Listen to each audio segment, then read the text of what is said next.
Welcome back students. In this video we will continue the acidity of alcohols. Alcohols and phenols के acidic nature को हम लोगों ने start किया था अपने last lecture में और अब हम लोग इनको और डिटेल में पढ़ेंगे। लास्ट वीडियो में हमने केमिकल इक्वेशन की हेल्प से एसिडिक नेचर देखी थी एल्कोहल्स और फिनोल्स की। अब हम उनका एसिडिक नेचर कंपेयर करेंगे कि एल्कोहल्स और फिनोल्स में से ज्यादा स्ट्रॉन्ग एसिड्स कौन है। एल्कोहल्स भी डिफरेंट टाइप्स के हैं, primary, secondary and tertiary alcohols. तो उनकी एसिडिक स्ट्रेंथ का ऑर्डर क्या है, किस तरह से हम primary, secondary and tertiary alcohols को एसिडिक स्ट्रेंथ के हिसाब से, एसिडिक स्ट्रेंथ के बेसिस पे अरेंज करते हैं। ठीक है, तो ये सब हम इसमें पढ़ेंगे आज के लेक्चर में। सबसे पहले देखते हैं एसिडिटी ऑफ एल्कोहल्स। अब ये तो मैं आपको बता ही चुकी हूँ कि जो हमारे एल्कोहल्स हैं ROH, these are the proton donors. Proton donors हैं इसलिए दीज बिहेव एज एसिड्स। अब बात यह है कि जो सब्सटेंस इजीली प्रोटोन डोनेट कर देगा उसको आप क्या बोलेंगे कि वो स्ट्रॉन्ग एसिड है। कि जिसने फटाफट से हाइड्रोजन दे दिया, प्रोटोन दे दिया, उसको आप क्या कहेंगे कि ये एक स्ट्रॉन्ग एसिड है। जो इजीली अपना प्रोटोन डोनेट नहीं कर पाएगा उसको आप क्या कहेंगे कि ये थोड़ी सी वीक एसिड है। एसिड तो वो होगा जरूर, नो डाउट। क्यों? क्योंकि वो प्रोटोन डोनर है, प्रोटोन को डोनेट कर रहा है, इट मींस एसिडिक नेचर तो वो शो कर रहा है। अब ये डिपेंड करता है कि वो इजीली प्रोटोन डोनेट कर रहा है या फिर नहीं कर रहा। उस बेस पे आप बोलेंगे कि आपके किस टाइप के अल्कोहल या किस टाइप का सब्सटेंस ज्यादा स्ट्रॉन्ग एसिड है या फिर वीक एसिड है। देखिए, एल्कोहल्स में हम बात करते हैं तीन टाइप के अल्कोहल्स की। एक होते हैं आपके प्राइमरी अल्कोहल्स यानी 1 डिग्री अल्कोहल्स, सेकेंडरी अल्कोहल्स यानी 2 degree alcohols and tertiary alcohols यानी कि 3 डिग्री अल्कोहल्स। अब हम इनके एग्जांपल्स लेते हैं और उसकी हेल्प से समझते हैं। देखो, मेरे पास है सपोज CH3OH। ठीक है, ये मेरा एक एग्जांपल है और मैंने आपको बताया है अगर आपको primary, secondary and tertiary alcohols के एग्जांपल्स आपसे डायरेक्टली नहीं लिखे जाते तो आप क्या करेंगे। देखो, प्राइमरी वाले तो मोस्टली आप लिख ही देते हैं। सेकेंडरी के केस में मान लो आपको नहीं आता एग्जांपल कैसे लिखना है, तो आप उसको कैसे लिखेंगे। सेकेंडरी का मतलब क्या है कि आपका OH ग्रुप जिस कार्बन के साथ अटैच्ड है वो कार्बन 2 और कार्बन एटम्स के साथ अटैच होगा। तो ये मैंने OH लगा दिया। ऑब्वियसली ये किसी ना किसी कार्बन के साथ अटैच्ड होगा। मैंने यहाँ पे दिखा दिया कि ये किसी कार्बन के साथ अटैच्ड है। अब ये कार्बन 2 और कार्बन एटम्स के साथ अटैच है, तो हम इसको ऐसे दिखा सकते हैं, इधर एक कार्बन और इधर एक कार्बन। हो गया, सिंपल सा। सेकेंडरी यही तो हुआ कि जिस कार्बन से आपका OH ग्रुप अटैच्ड है वो 2 और कार्बन के साथ अटैच्ड है, तो बन गया ये। इनकी वैलेंसी कंप्लीट करो, CH3 एंड CH। ठीक है, और जनरल एग्जांपल की अगर हम लोग बात करते हैं तो हम ऐसे भी लिख देते हैं इसको हम लिख सकते हैं जनरली ROH। ठीक है, ये 1 2 हमारे पास में एल्काइल ग्रुप है यहाँ पे CHOH, तो इसको हम क्या लिख देते हैं R2CHOH, इस तरीके से भी लिख देते हैं। ठीक है, और इसी तरह से जो नेक्स्ट वाला हम लिखेंगे वो क्या हो जाएगा, टर्सरी वाला R3COH। लिखना चाहे उसको ऐसे ही तो कैसे लिखेंगे कि OH ग्रुप जिस कार्बन से अटैच्ड है वो कार्बन 3 और कार्बन एटम्स के साथ अटैच्ड है। तो ये हो जाएगा हमारा एक ग्रुप, दूसरा एल्काइल एंड तीसरा एल्काइल। तो क्या बनेगा, देखो R3COH, यही मैंने यहाँ पे लिख रखा है। अब R हमारा कौन है यहाँ पे, एल्काइल ग्रुप। और हमने पढ़ रखा है कि एल्काइल ग्रुप होते कैसे हैं। Alkyl groups are electron releasing, ठीक है, या फिर इलेक्ट्रॉन डोनेटिंग ग्रुप्स। ठीक है, इंडक्टिव इफेक्ट हम लोग 11th क्लास में पढ़ते थे जिसको हम क्या बोलते हैं, प्लस आई इफेक्ट। जो आपके एल्काइल ग्रुप्स हैं ये प्लस आई इफेक्ट शो करते हैं। Alkyl group electron releasing group होता है या फिर इसी को ही हम क्या बोलते हैं, इलेक्ट्रॉन डोनेटिंग ग्रुप भी कहते हैं। मींस जहां पे भी हमारा एल्काइल ग्रुप अटैच्ड होगा वो क्या करेगा, इलेक्ट्रॉन्स रिलीज करेगा, इलेक्ट्रॉन डोनेट करेगा। अब देखो, ये सबसे पहले यहाँ पे जो प्राइमरी अल्कोहल्स की हम बात करते हैं, यहाँ पे सिर्फ एक ही ग्रुप है। और आप देखो एसिडिक नेचर को यहाँ पे 2 तरीकों से समझ सकते हैं। एक तो क्या कि ये प्रोटोन डोनर है, अगर ये प्रोटोन डोनेट कर रहा है तो अभी हमने लिखा था RO negative plus H positive की वो फॉर्मेशन करता है। अब अगर इसमें नेगेटिव एंड इसमें पॉजिटिव चार्ज आ रहा है, मीन्स जो आपका OH बॉन्ड है it is polar in nature. ये नेचर में कैसा होगा, पोलर भी होगा। ठीक है, इसकी नेचर कैसी होगी, पोलर नेचर होगी यहाँ पे। तो अब अगर इसकी पोलर नेचर है, ठीक है, तो ये बात तो यहाँ पे तय है कि जो हमारा OH ग्रुप है इट हैज पोलर नेचर, एक पोलर बॉन्ड है यहाँ पे दोनों के बीच में, क्योंकि OH में भी कोई ना कोई बॉन्ड ही है। अब R हमारा है है इलेक्ट्रॉन रिलीजिंग या फिर इलेक्ट्रॉन डोनेटिंग ग्रुप। तो ये क्या करेगा, ये अपने इलेक्ट्रॉन डोनेट करेगा। अब ये R है, ये इसको इलेक्ट्रॉन क्या कर रहा है, डोनेट कर रहा है। अब देखो इलेक्ट्रॉन डोनेट करेगा तो वो इलेक्ट्रॉन्स जा कहां पे रहे हैं, ऑक्सीजन के ऊपर। ऑक्सीजन के ऊपर इलेक्ट्रॉन डेंसिटी क्या होती जाएगी, बढ़ती जाएगी। अब सिंपल सी बात है, अगर बहुत ज्यादा नेगेटिव चार्ज यहाँ पे आ गया, बहुत ज्यादा नेगेटिव चार्ज यहाँ पे डेवलप हो गया, इकट्ठा हो गया, तो ये क्या करेगा, ये तो पॉजिटिव चार्ज को अपनी तरफ अट्रैक्ट करेगा।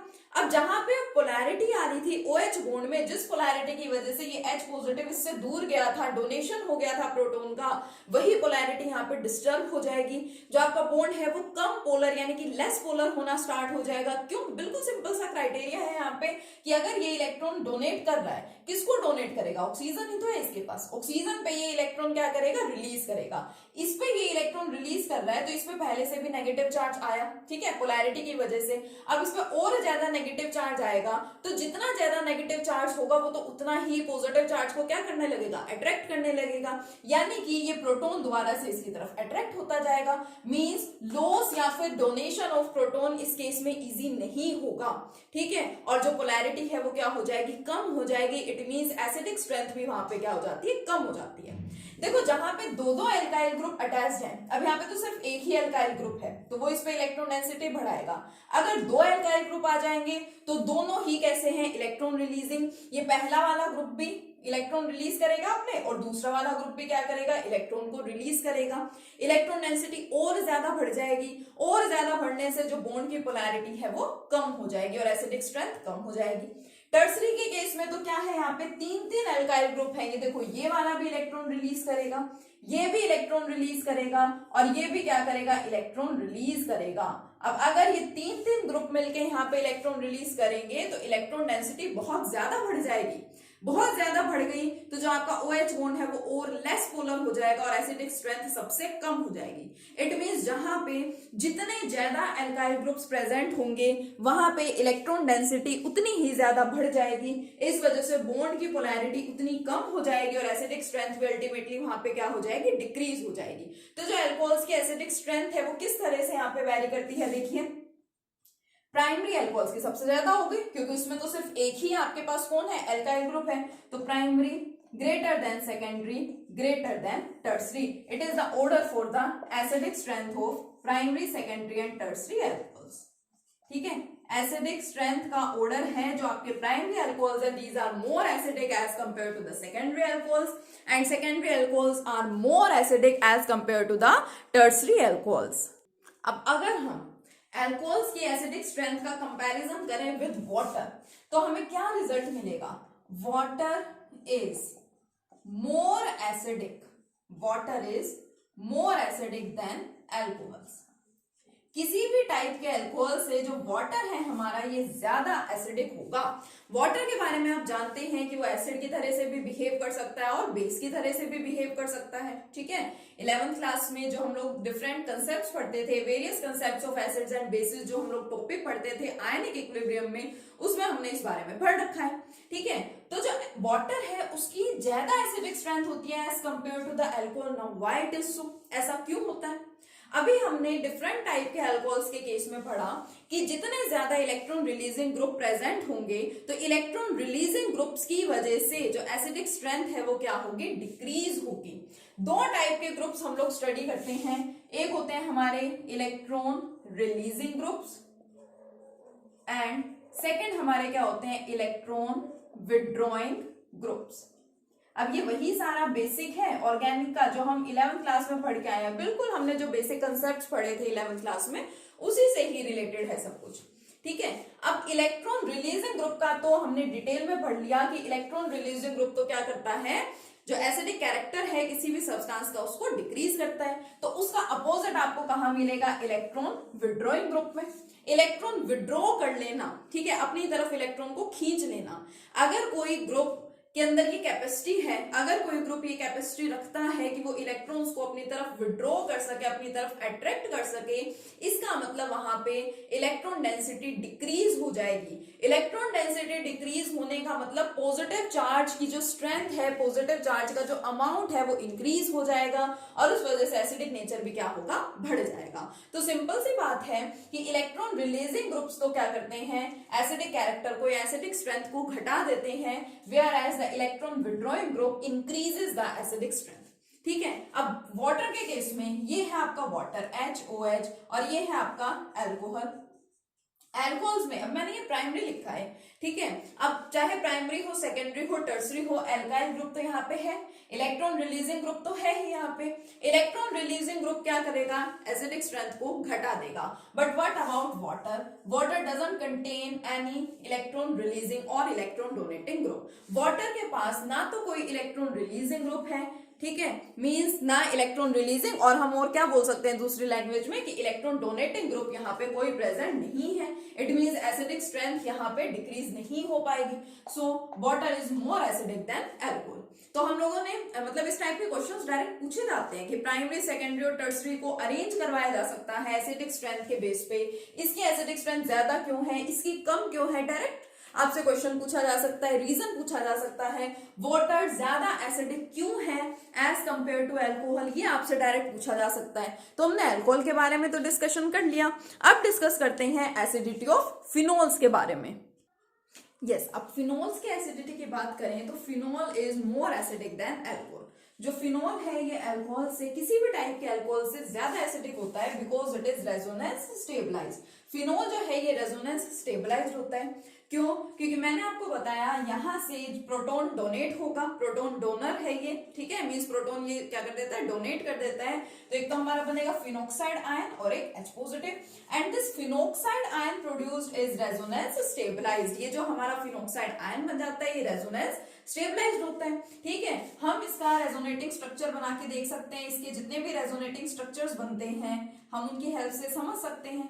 O के ऊपर नेगेटिव चार्ज है, ऑब्वियसली एक्स्ट्रा इलेक्ट्रॉन्स है तो ये यहां शिफ्ट हुए, ये वाला बॉन्ड यहां शिफ्ट हुआ, तो रेजोनेटिंग स्ट्रक्चर कैसे बनेगा, ऐसे, ठीक है, ये डबल बॉन्ड ऑक्सीजन, इसके ऊपर पॉजिटिव चार्ज आ जाएगा और यहाँ ऑर्थो पोजीशन पे आ गया नेगेटिव चार्ज, फिर फर्दर शिफ्टिंग होगी, ठीक है।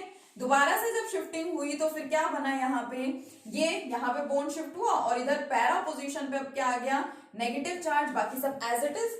फिर ये वाला चार्ज इधर शिफ्ट हुआ, ये बॉन्ड यहां शिफ्ट हुआ, then again on the ortho position, दोबारा से ऑर्थो पोजीशन पे क्या आ गया, यहाँ पे नेगेटिव चार्ज, ठीक है। तो ये आपने देखा कि जो फिनोक्साइड आयन है इट इज रेजोनेंस स्टेबलाइज्ड और इस पे ऑर्थो एंड पैरा पोजीशन पे नेगेटिव ग्रुप नेगेटिव चार्जेस आ रहे हैं। इट मींस जब फिनोल जो है हमारे, जब अगर वो यहाँ पे एज न्यूक्लियोफाइल एक्ट कर रहा है, ठीक है, तो जब वो इलेक्ट्रोफिलिक सब्स्टिट्यूशन रिएक्शन शो करेगा, जब इलेक्ट्रोफाइल्स यहाँ पे आके इसके साथ कंबाइन होंगी तो ये उन इनकमिंग इलेक्ट्रोफाइल्स को किन पोजिशन पे अपने साथ अटैच करवाएगा, ऑर्थो एंड पैरा पोजिशन पे, ठीक है। तो रेजोनेंस स्टेबलाइज्ड होने की वजह से जो फिनोल है वो ज्यादा एसिडिक होता है। और आप इसको और भी इस तरीके से समझ सकते हैं कि जो हमारा फिनाइल ग्रुप है, ठीक है, this phenyl group is the electron withdrawing group और इलेक्ट्रॉन अट्रैक्टिंग ग्रुप। तो ये क्या करेगा, ये इलेक्ट्रॉन्स को अपनी तरफ अट्रैक्ट करेगा जिस वजह से पॉजिटिव चार्ज की स्ट्रेंथ बढ़ जाएगी। तो ऑब्वियसली ये सब्सटेंस कैसा होगा, स्ट्रॉन्ग एसिड होगा। और इसके साथ ही अगर बेंजीन रिंग के ऊपर मतलब फिनोल हमारे पास है और फिनोल पे ही किसी पोजीशन पे अगर मान लीजिए हमारे पास इलेक्ट्रॉन विड्रॉइंग ग्रुप है या इलेक्ट्रॉन अट्रैक्टिंग ग्रुप है, लाइक हमारा नाइट्रो ग्रुप है, साइनाइड ग्रुप है, तो हम बोल सकते हैं कि इलेक्ट्रॉन विड्रॉइंग ग्रुप्स, जो हमारे इलेक्ट्रॉन विड्रॉइंग ग्रुप्स हैं, these electron withdrawing groups increases the acidic strength.